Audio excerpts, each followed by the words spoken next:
Conteniendo la respiración, dio unos pasos más y se agachó un poco para mirar. Tardó varios segundos en procesar lo que estaba viendo. Aquel espacio era una cueva, una cámara que parecía haber sido excavada directamente en la roca de la colina. La única luz era la de unas antorchas que estaban fijadas a las paredes. Al resplandor de las llamas, unas 30 personas estaban de pie, formando un círculo en el centro de la estancia. Estoy soñando, se dijo Sophie.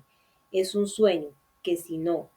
Todos los presentes llevaban máscaras, las mujeres llevaban vestidos blancos de gasa y zapatos dorados. Sus máscaras también eran blancas, y en las manos sostenían unos globos terráqueos dorados. Los hombres iban vestidos con túnicas negras, del mismo color que sus máscaras. Parecían las piezas de un tablero gigante de ajedrez. En círculo todos se mecían hacia adelante y hacia atrás y entonaban un cántico de adoración a algo que había en el suelo, frente a ellos, algo que Sophie no veía desde donde se encontraba. El cántico volvió a coger ritmo y se hacía cada vez más rápido, más rápido. Los participantes dieron un paso al frente y se arrodillaron. En aquel instante, Sophie vio al fin qué era lo que había en el centro. Aunque horrorizada se fue de allí corriendo, supo que aquella imagen quedaría para siempre grabada en su memoria. Invadida por una sensación de náuseas, Sophie fue subiendo a trompicones aquella escalera de caracol, apoyándose en las paredes. Cerró la puerta corredera, atravesó la casa desierta y regresó a París aturdida y llorosa. Aquella misma noche, sintiendo su vida sacudida por la desilusión y la traición, volvió a hacer el equipaje y se fue de casa. En el comedor, sobre la mesa, dejó una nota. Lo he visto todo, no intentes ponerte en contacto conmigo. Y al lado de la nota puso la llave del chateau que había cogido el cobertizo. Sophie, dijo Landon con tono conminatorio, para. Emergiendo de las profundidades de la memoria, Sophie pisó el freno y se detuvo en seco. ¿Qué pasa? Landon le señaló la calle que se extendía ante ellos. A Sophie se le heló la sangre. A unos 100 metros el cruce estaba cortado por un par de coches patrulla de la policía judicial, aparcados del lado con intención inequívoca. Han cortado la avenida Gabriel. Landon sonrió irónico. Supongo que la embajada queda descartada esta noche. En el extremo contrario, los dos agentes que custodiaban los coches estaban mirando en su dirección, atraídos por las luces que se habían detenido tan bruscamente en medio de la calle. Está bien, Sophie, ahora vas a girar muy despacio. Puso marcha atrás y en 3 maniobras precisas cambió de sentido. Al arrancar de nuevo oyó el chirriar de unos neumáticos contra el asfalto y las sirenas que empezaron a ulular. Maldiciendo, Sophie pisó a fondo el acelerador. El Smart de Sofía atravesó como un rayo el barrio diplomático, dejando atrás embajadas y consulados, y finalmente, enfilando por una calle secundaria, logró salir de nuevo a la gran avenida de los Campos Elíseos. Landon, muy pálido, se volvió para ver si le seguía la policía. Estaba empezando a arrepentirse de haber decidido escaparse. Tú no has decidido nada, se corrigió. Había sido Sophie quien había tomado la decisión de tirar el dispositivo de GPS por la ventana del servicio. Y ahora, mientras se alejaban de la embajada, esquivando el poco tráfico de los Campos Elíseos, Landon notaba que sus posibilidades eran cada vez menores. Aunque parecía que Sophie había conseguido despistar a la policía una vez más, al menos de momento. Temía que su buena suerte no fuera a durar mucho más. Al volante, Sophie se metió la mano en el bolsillo del suéter, sacó un pequeño objeto metálico y se lo enseñó. Robert, quiero que veas esto. Es lo que mi abuelo me ha dejado detrás de la Virgen de las Rocas. Con un escalofrío de emoción, Landon cogió aquel objeto y lo examinó. Era bastante pesado y en forma de crucifijo. Su primera intuición fue que se trataba de una cruz funeraria, versión en miniatura de las cruces conmemorativas que se clavaban en el suelo, junto a las tumbas, pero luego se dio cuenta de que la base que sobresalía del crucifijo era triangular y además estaba decorado con cientos de minúsculos hexágonos que parecían muy bien hechos y distribuidos de manera aleatoria. Es una llave hecha con láser, le dijo Sophie. Estos hexágonos son para que el lector óptico los identifique. ¿Una llave? Lando no había visto nunca nada parecido. Fíjate con el otro lado, le pidió Sophie cambiándose de carril y saltándose otro cruce. Al darle la vuelta, Lando se quedó boquiabierto. Ahí, en una elaborada filigrama, en el centro de la cruz estaba grabada una flor de lis con las iniciales PS. Sophie, ese es el sello del que te hablaba, la divisa oficial del Priorato de Sion. Sofía sintió, ya te lo he dicho, esta llave ya la vi otra vez hace muchos años. Mi abuelo me dijo que nunca volviera a hablar de ella. Landon seguía con la vista fija en la llave. Su diseño, mezcla de tecnología de punta y viejo simbolismo, recreaba una curiosa unión entre el mundo moderno y el antiguo. Me dijo que esta llave abrió una caja donde guardaba muchos secretos. Landon se estremeció al pensar en el tipo de secretos que guardaría un hombre como Jacques Sanuel. No tenía ni idea de que hacía una antiquísima hermandad con una llave futurista como aquella. La única razón de la existencia del priorato era la custodia de un secreto de increíble poder. ¿Tenía esa llave algo que ver con él? La idea resultaba abrumadora. ¿Y sabes lo que abre? Sophie pareció decepcionada. Yo esperaba que tal vez tú lo supieras. Lando no dijo nada y siguió contemplando aquella especie de crucifijo. Parece inspiración cristiana, insistió Sophie. Lando no estaba tan seguro.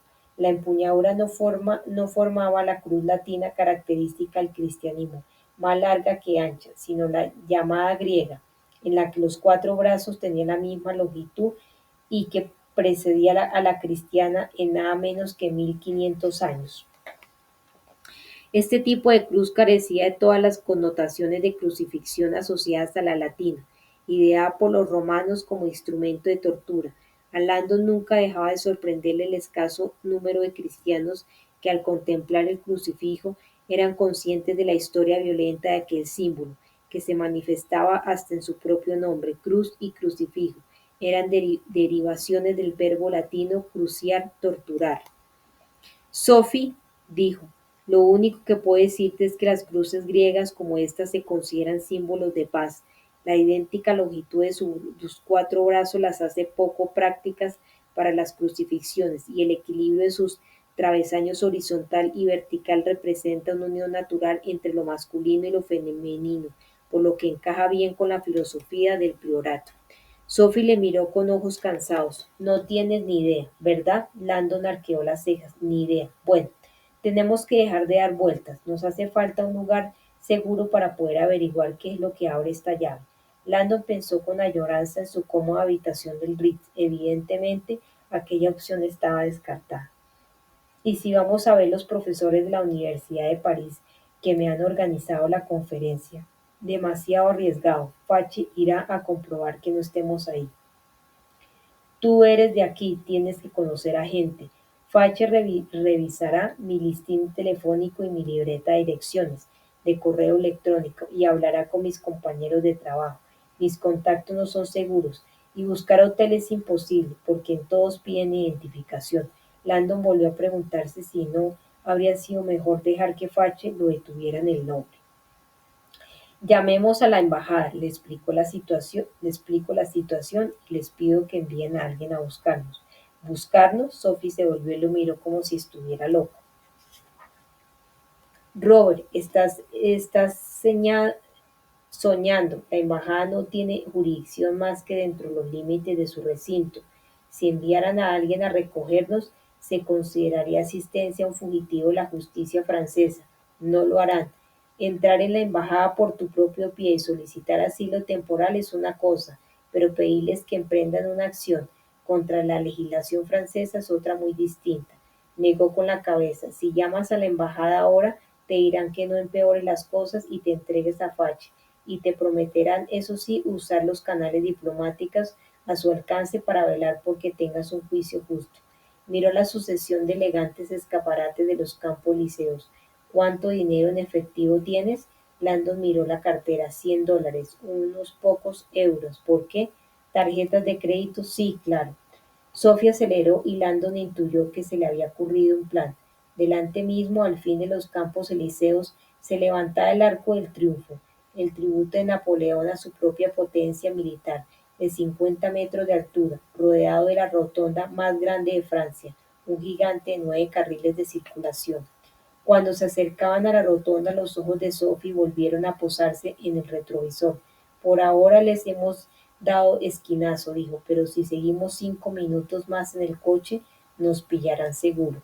Bueno, pues robamos uno y ya está. Ahora que somos delincuentes, ¿qué más da? Pensó en broma.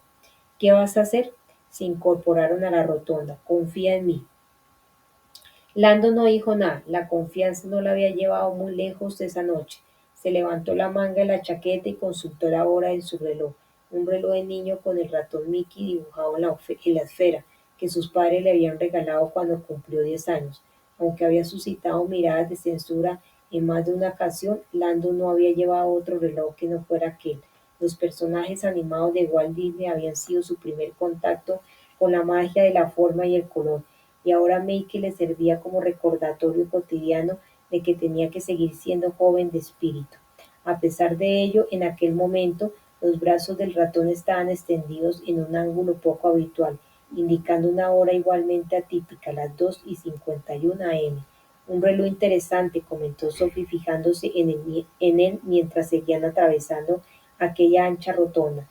Tiene una historia muy larga, respondió bajándose la manga. Me lo supongo, añadió ella sonriéndole un segundo, antes de abandonar el Arco del Triunfo y enfilar hasta el norte, alejándose del centro de la ciudad. Tras pasarse 2 semáforos en ámbar, llegó a la tercera travesía y giró a la derecha en el Boulevard Males Herbert. El elegante barrio de las embajadas había quedado atrás y ahora estaban en una zona más industrial. Sophie dobló enseguida a la izquierda y en un momento después Lando se dio cuenta de dónde estaban, en la Gare Saint-Lazare. Delante de ellos el techo acristalado de la terminal parecía un híbrido raro entre un hangar para aviones y un invernadero. Las estaciones europeas no dormían nunca. A pesar de la hora, una docena de taxis hacían guardia junto a la salida principal. Había vendedores que arrastraban carritos con bocadillos y agua mineral, mientras de los andenes emergían jóvenes de aspecto desaliñado con sus pantalones anchos, frotándose los ojos y mirando a su alrededor como si intentaran acordarse de a qué ciudad acababan de llegar. Más adelante en la calle había un par de policías municipales ayudando a unos turistas desorientados. Sophie llevó el Smart detrás de los taxis y aparcó en una zona prohibida. A pesar de que al otro lado de la calle había muchos sitios libres, antes de que Lando pudiera preguntarle nada, ella ya se había bajado del coche. Se acercó corriendo al taxi que tenían delante y empezó a hablar con el taxista. Lando se bajó del coche y vio que en aquel momento Sophie le estaba dando al taxista un montón de billetes. Este asintió y entonces, para su asombro, arrancó sin ellos. ¿Qué ha pasado? Quiso saber Landon, que se reunió con Sophie en la acera mientras el taxi se perdía de vista. Sophie empezó a dirigirse hacia la entrada de la estación. Venga, vamos, tenemos que comprar 2 billetes para el primer tren que salga de París. Landon la seguía. Lo que había empezado como un breve trayecto de poco más de 1 kilómetro hasta la embajada americana se había convertido en una huida de París en toda regla. Aquello cada vez le gustaba menos. El chofer que fue a recoger al obispo Arirangosa al Aeropuerto Internacional Leonardo da Vinci lo hizo en un discreto Fiat negro. El obispo aún recordaba los días en que los vehículos vaticanos eran coches de gran lujo con insignias plateadas y banderas con el escudo de la Santa Sede. Esos días pertenecen ya al pasado. La flotilla de coches vaticanos era ahora mucho menos ostentosa y casi nunca llevaba nada que los identificara. La Santa Sede aseguraba que se hacía así para reducir costes y servir mejor a sus diócesis, pero Arirangosasa sospechaba que se trataba más bien de una medida de seguridad. El mundo se había vuelto loco, y en muchas partes de Europa proclamar tu amor a Jesucristo era como dibujarte una diana en el pecho.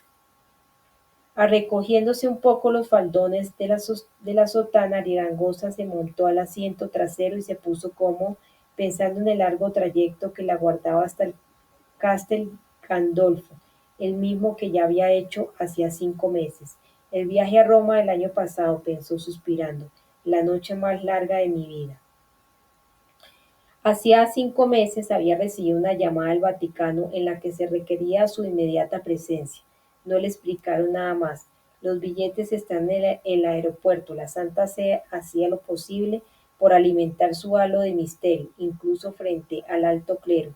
Arirangosa sospechó que aquella convocatoria misteriosa era una ocasión para que el Papa y otros miembros de la Curia Vaticana se subieran al carro del último éxito público del Opus Dei, la culminación de las obras de su sede en la ciudad de Nueva York. La revista Architect Digest había afirmado que el edificio era un faro radiante de catolicismo perfectamente integrado en su entorno de modernidad, y últimamente el Vaticano parecía mostrar atracción hacia todo aquello que incluyera la palabra moderno. Arigangosa no pudo declinar aquella invitación, aunque acudió con reticencias, no comulgaba demasiado con la actual administración vaticana. Arigangosa, como la mayor parte del clero más conservador, había asistido con grave preocupación al primer año de pontificado del Papa, más liberal que sus predecesores. Su santidad había llegado a ocupar la silla de San Pedro tras uno de los cónclaves más controvertidos de la historia, y ahora, lejos de aplacar su talante después de su inesperado acceso al poder, el Santo Padre no había malgastado ni un minuto y había empezado a dar pasos para agilizar la anquilosa maquinaria burocrática de la cúspide de la cristiandad. Sirviéndose de una preocupante marea de apoyo que le brindaban los miembros más progresistas del Colegio de Cardenales, ahora el Papa declaraba que su misión consistía en rejuvenecer la doctrina vaticana y llevar al catolicismo al tercer milenio. Pero Arirangosa se sentía que pero Arigangosa se temía que en realidad eso significara que era lo bastante presuntuoso como para creer que podía reescribir las leyes de Dios y recuperar los corazones de todos los que creían que en el mundo actual el verdadero catolicismo no tenía sentido. Arirangosa había recurrido a sus influencias políticas, que no eran pocas, teniendo en cuenta el paso del Opus Dei y su patrimonio, para persuadir al Papa y a sus consejeros de que la flexibilidad de las leyes de la Iglesia no solo era cobarde e impía, sino que representaba un suicidio político. Le había recordado que el anterior intento, el fiasco del Concilio Vaticano II, había dejado tras de sí un legado devastador. La asistencia de los feligreses a los actos religiosos era más baja que nunca. Las donaciones escaseaban y no había ni siquiera el número suficiente de sacerdotes para cubrir todas las parroquias. La gente necesita que la Iglesia les aporte estructura y orden, insistía Arirangosa, y no palmaditas en la espalda e indulgencia. Aquella noche, hacía meses, mientras se alejaba del aeropuerto, Arirangosa había constatado con sorpresa que no estaban conduciéndole en dirección a la ciudad del Vaticano, sino hacia el este, por una carretera sinuosa. ¿Dónde vamos?, le preguntó al chofer. Al lago Albano, respondió. La reunión es en el Castel Gandolfo, en la residencia de verano del Papa. Arirangosa nunca había estado ahí, ni lo había deseado. Además de ser la casa donde el Papa pasaba sus vacaciones estivales, la ciudad del siglo XVI albergaba la especula vaticana, el Observatorio Astronómico Papal, uno de los más avanzados de Europa. Arirangosa nunca se había sentido muy cómodo con el interés del Vaticano por la ciencia. ¿Qué sentido tenía unir la ciencia y la fe? La objetividad de la ciencia estaba reñida con la fe en Dios, y, además, la fe no tenía ninguna necesidad de confirmar físicamente sus creencias. Y sin embargo, ahí está, pensó al ver aparecer el perfil de Castel Gandolfo desde la carretera. Parecía un enorme monstruo a punto de dar un paso mortal. Colgado en lo alto de un risco, el castillo se elevaba sobre la cuna de la civilización italiana, el valle en el que los clanes de los Curiacios y los Horacios se habían enfrentado mucho antes de la fundación de Roma. Incluso desde lejos la visión del castillo impresionaba. Se trataba de una notable muestra de arquitectura defensiva en estratos que hablaba de la importancia de su estrategia y espectacular ubicación. Pero Arirangosa se lamentaba de que el Vaticano hubiera destrozado aquel edificio con la construcción. sobre los tejados de dos enormes cúpulas de aluminio para albergar los telescopios, que hacían que aquella noble edificación se pareciera más bien a un valiente guerrero con dos sombreros de payaso en la cabeza.